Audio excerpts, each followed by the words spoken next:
2026 2026 எலெக்ஷனில் திமுகவோட massive challenge வந்து விஜய் தான். பிஜேபி ஏடிஎம்கேவோ கிடையாதுன்னா இவர் ஓட்டை உடைக்கிறார். ஏன்னா Vijay will be a disruptor, he cannot be a victor. ஆனால் கண்டிப்பாக will be a brutal disruptor. Vijay factor is there, not Seeman. Vijay factor அவங்களுக்கு சேலஞ்சு தான் டிஎம்கேக்கு, அதில் சந்தேகமே இல்லை. அதனால தான் நான் சொல்கிறேன், தனியாக மெஜாரிட்டி கிடைக்காது, கூட்டணிக்கு கிடைக்க வாய்ப்பு இருக்குது. திமுக கூட்டணிக்கு வெற்றி வாய்ப்பு பிரகாசமாக தான் இருக்குது. தனிப்பட்ட முறையில் திமுக 118 வருமானது டவுட், 100 105 அந்த ரேஞ்சில் வந்து கூட நிற்கலாம். That is always a big achievement.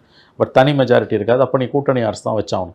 இன்றைக்கி வந்து உங்கள் கூட வந்து அதிகாரத்தில் பங்கு வேணாம் அப்படின்னு சொல்லக்கூடிய கட்சிகள் நாளைக்கு உங்களுக்கு வந்து துண்டு விழுது, 15 சீட்டு துண்டு விழுது, 20 சீட்டு துண்டு விழுது மெஜாரிட்டிங்கன்னா கண்டிப்பாக அப்போ வந்து அதிகாரத்தில் பங்கு இல்லைன்னா வரவே மாட்டாங்க. அந்த சிக்கலில் போய் மாட்டியிருக்குது இன்றைக்கி திமுக. இதையும் நம்ம கவனத்தில் வச்சு தான் பேசணும்.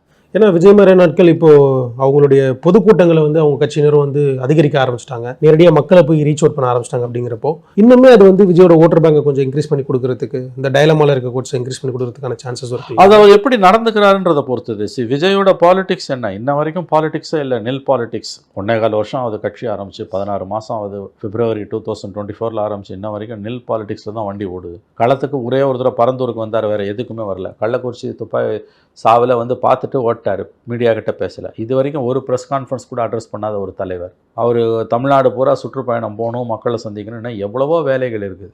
இது எல்லாத்தையும் அவர் செய்வாரா என்னன்றதெல்லாம் அவர்கிட்ட தான் இருக்குது. இப்போ அது படம் வரது வரைக்கும் வெயிட் பண்ணுறேன்னாங்க. இப்போ படம் முடிஞ்சிச்சு, இப்போ ஜனவரியில் ரிலீஸ் படம். இப்போ இந்த படம் போஸ்ட் ப்ரொடக்ஷனுக்கு போகிறாரு. இந்த மாதிரி கதை இருந்தீங்கன்னா அப்புறம் எப்போ வந்து நீ மக்களை சந்திக்கிறது?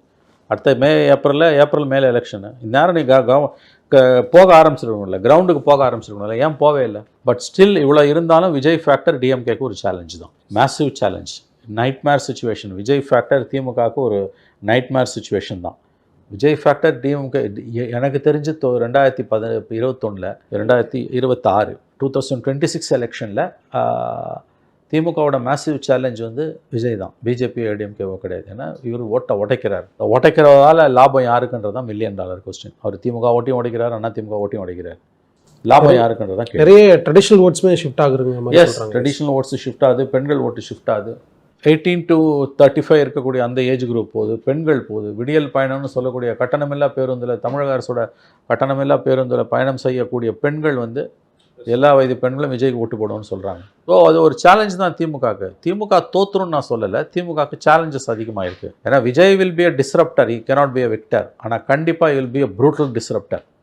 அதை நம்ம நிச்சயமாக அதை ஒதுக்கி தள்ளிட முடியாதுன்னு எனக்கு தோணும்.